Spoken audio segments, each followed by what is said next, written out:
আপনারা দেখছেন news now, খবরের নতুন ভাষা। দীর্ঘদিনের অবহেলার অবসান। আগরতলা শহরের অভয়নগর বাজার সংলগ্ন পরিত্যক্ত পুকুর এখন নতুন রূপে সেজে উঠতে চলেছে। সৌন্দর্যায়নের কাজ প্রায় শেষ পর্যায়ে। খুব শীঘ্রই মুখ্যমন্ত্রী ডক্টর মানিক সাহার হাত ধরে হবে এর আনুষ্ঠানিক উদ্বোধন। তার আগে প্রকল্প এলাকা পরিদর্শনে গেলেন আগরতলা পুর নিগমের মেয়র তথা বিধায়ক দীপক মজুমদার। আগরতলা শহরের অভয়নগর বাজার সংলগ্ন দীর্ঘদিনের পরিত্যক্ত পুকুরটিকে আধুনিক ও জনবান্ধব রূপ দিতে নেওয়া সৌন্দর্যায়ন প্রকল্পের কাজ এখন প্রায় শেষ পর্যায়ে।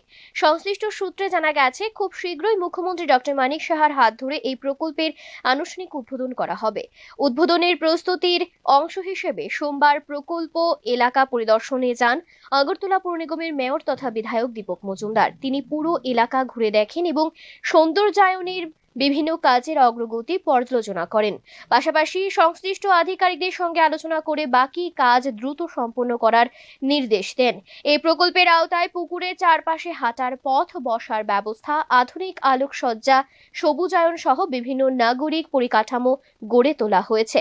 দীর্ঘদিনের অবহেলিত এই এলাকাকে একটি পরিচ্ছন্ন, নান্দনিক ও মানুষের অবসর যাপনের উপযোগী স্থানে পরিণত করাই এই উদ্যোগের মূল লক্ষ্য।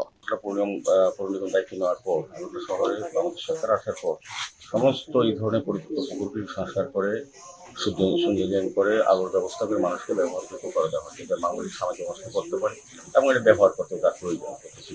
সেভাবেই অভয়নগর বাজার দীর্ঘ 50-60 বছর ধরে এটা একটা আবর্জনা জায়গা ছিল। ডাম্পিং ইয়ার্ডের মতন ব্যবহার করতে মানুষ নোংরা করতে, সমস্ত বাড়ির যত আবর্জনা বা কিংবা ব্যবহৃত জল পুকুরে যায়, এটাকে সংস্কার করার জন্য প্রায় সময় বছর এবং উদ্যোগ গ্রহণ করেছেন আমাদের। আমরা কিন্তু আসিয়ান একদম। স্থানীয় বাসিন্দাদের মতে, প্রকল্পটির উদ্বোধনের পর এটি অভয়নগর এলাকার অন্যতম আকর্ষণীয় স্থান হয়ে উঠবে। একই সঙ্গে শহরের সৌন্দর্য বৃদ্ধি, পরিবেশ সংরক্ষণ এবং নাগরিকদের জন্য একটি স্বাস্থ্যকর ও মনোরম পরিবেশ তৈরিতেও এই প্রকল্প গুরুত্বপূর্ণ ভূমিকা পালন করবে বলে আশা প্রকাশ করেছেন সংশ্লিষ্টরা। Bureau report, news now.